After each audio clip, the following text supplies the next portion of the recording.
YouTube channel on the earth suggest the three questions. Number one,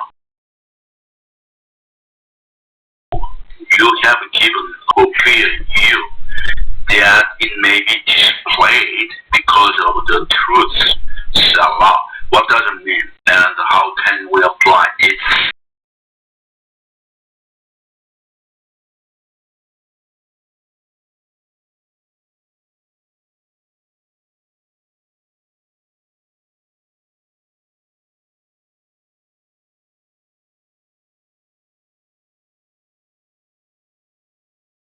Out of order, how to live in the world. Question 3 in 61 verse 2. From the end of the earth I will cry to you when my heart is overwhelmed. Lead me to the one that is higher than I. What does it mean in the context, and how can we apply it to our lives? First of all, you may see the background, the map, Palestine during the time of David and Solomon. So, particularly today's chapters talk about Edom area south, Moab, right hand side, Philistia, left hand side, also Sukkot Valley, the Jordan, right hand side, then left side in the second, the source over there. My website address 60 head north to the chief musician upon Shuban had used Mikatam of David to teach when he struggled with Aram, non-Haraim, that's a Hebrew word, with the Aram when Joab returned and smote of Edom in the valley of Salt.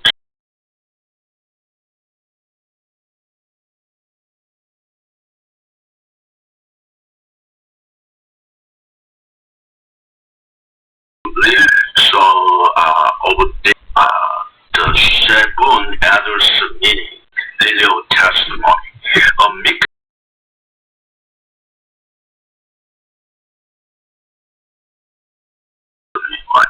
against Mesopotamia, Syria of Joppa, Mesopotamia area.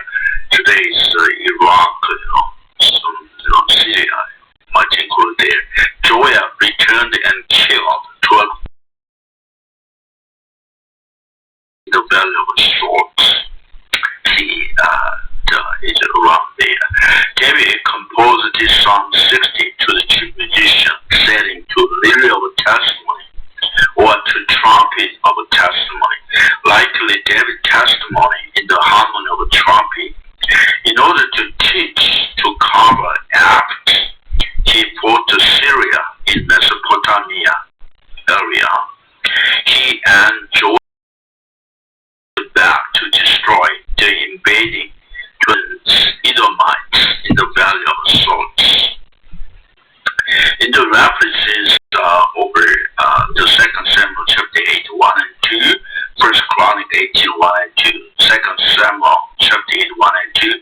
After this, it came to pass that David attacked the Philistines in the west side and subdued them.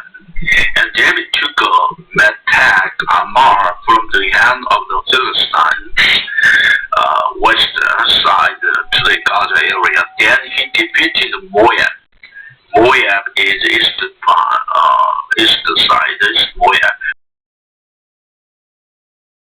Round he measured them off with a line. And he measured off those to be put to death with one full line, those to kept alive. So Moabites became David's servants and brought tributes.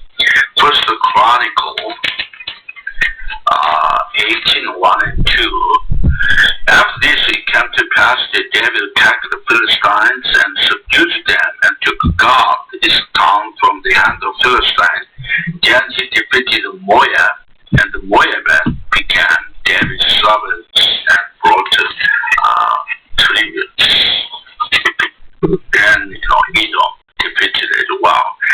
Psalms 61 head note to the chief musician upon Negina, a psalm of David. To the chief musician, Negina is a stringed instrument, the psalm of David.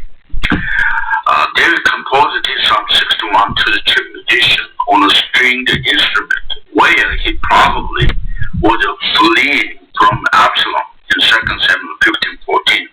So David said to all his servants who were with him at Jerusalem, "Arise and let us flee, or we shall not escape from Absalom. Make haste to depart, lest he overtook us." So is Absalom's man, and upon us, and strike the city with the edge of the sword. Psalm 60 verse 1. O God, we have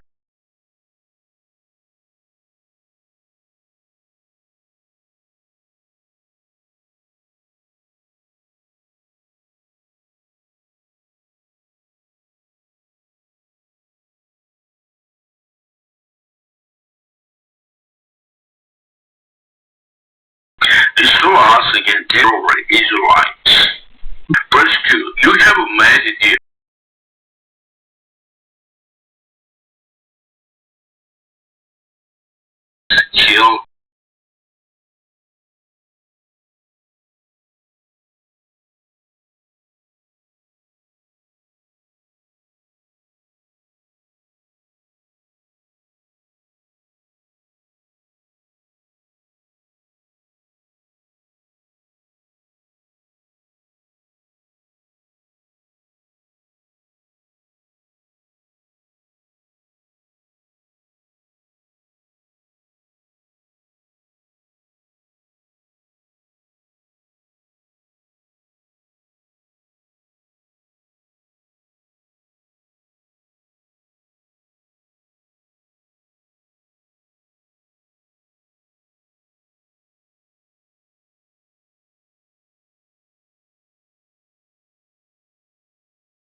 rejoice and measure out the value by God to Israel through Abraham. And Joshua see the above map. Genesis chapter 16 says that Abraham passed through the land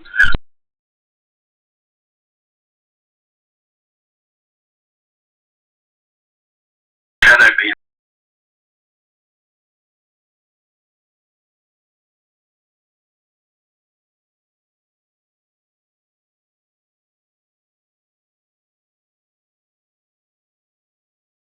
of the kingdoms with the Jordan and its lies the edge of the sea of Chinarath over its Galilee Sea. on the other side of Jordan is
Israel. David his troops triumph.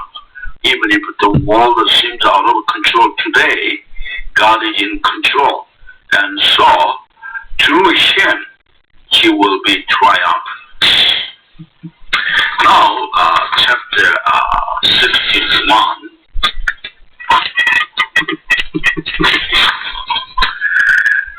This one is probably Absalom, the rebellion situation. Hear my cry, O God, attend to my prayer. David never expected that Absalom, his third son, rebelled against David, desperately praying to God. From the end of the earth I will cry to you. While David was fleeing suddenly from Absalom, he was away from home in death, unfamiliar territory.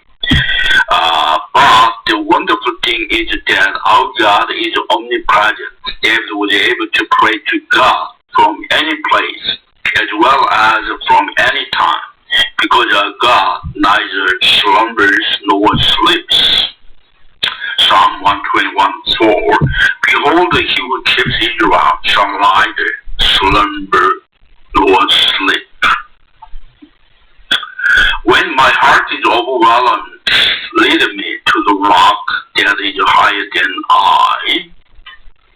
David's heart is overwhelmed by a lot of problems caused by Absalom's rebellion, leading me to the rock higher than I. David asked the Lord to his strong rock and his salvation, higher than David's present status. Psalm 62, 1 and 6. Truly my soul silently waited for God. From him comes my salvation. He only is my rock and my salvation. He is my defense. I shall not be moved. Verse 3. For you have been a shelter for me. God is a defense for David, a strong tower from the enemy. The walls of the city had the towers of defense. They were the real fortress of strength. God has become the fortress of strength. God is a strong tower which enemy never defeats. I will abide in your tabernacle forever. David confessed that he would live in God's place forever, which means life, physical life, or physical death.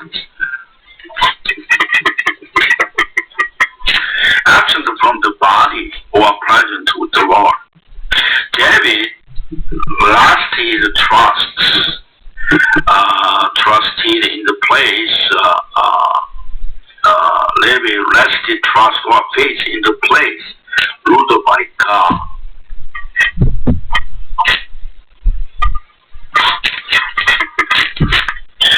We should learn David's lasting trust, faith, or confidence in the shelter of God's wings, the place ruled by God or God's kingdom, even in the miserable, difficult times of his life. 2 Corinthians 5:7-9. For we walk by faith, not by sight. We are confident, yes, while pleased rather to be absent from the body and to be present with the Lord. Therefore we make it our aim, whether present or absent, to be well pleasing to him. Verse 5. For you, O God, have heard of my vows. David's vow was praise. God, sing praise to your name forever. In verse 8, you have given me the heritage of those who fear your name. David was able to perform the vows to praise God through both the good and difficult times of his life upon lasting faith in the Lord. Verse 6, you will prolong the king's life. David reminded God's promise or Davidic covenant, knowing him not to be killed by Absalom. His years as many generations, to King David's years are as many generations through Jesus Christ. 2 Samuel 7:6. And your house, your kingdom shall be established forever before you. Your throne shall be established forever. Verse 7. He shall abide before God forever. The King David shall live before God forever. David brought the Davidic covenant to God. Then, prepare mercy and truth which may preserve him. Ask the Lord to give comfort and forgiveness and truth of his word to preserve David. Here will the Lord place your trust in the Lord. Here is David's covenant. Place your life in his hands. So you always trust in the Lord or his word, promise, and place your life in his hands. Verse 8. So I will sing praise to your name forever, that I may daily perform my vows. Upon David's unwavering faith, David was able to perform his vows to praise God through the good and difficult times of his life. So we'll sing all together the last song. It's Blue Book Maranta song, page 57.